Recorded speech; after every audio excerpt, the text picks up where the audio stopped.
আপনি আগেই দেখতে পাচ্ছিলেন শেখ হাসিনার একটা ফাঁসির রায় হবে, যেগুলি হয়েছে সত্য। ভবিষ্যতে কি দেখতে পাচ্ছেন?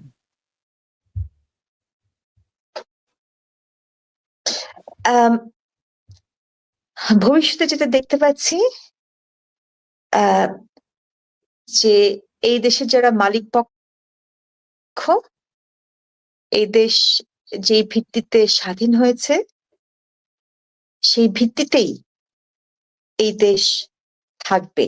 এবং যারা আজকে দুঃস্বপ্ন দেখছে যে আমাদের একটা রিপাবলিকান ক্যারেক্টার বানচাল করে এখানে একটা থিওক্রেসি অথবা খলিফত আনার চেষ্টা করছে, এবং আমাদের থেকে সকল ক্ষমতার মালিক জনগণ নিয়ে একটা মজলিস বলেন বা খলিফত বলেন, যারা ঐশ্বরিক ক্ষমতার বলে দুঃস্বপ্ন দেখছে রাষ্ট্র পরিচালনা করা on the basis of divine law, তারা একটা মূর্খের জগতে বাস করছেন।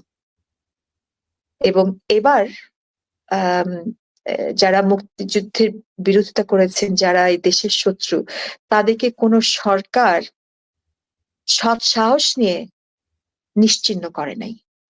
এবার তারা যেমন ফাল মেরে উপরে উঠেছে, হাপ করে তারা নামবে, এবং এবার তারা নিঃশেষ হবে বাংলাদেশের মাটি থেকে। আমি এটা দেখতে পাই।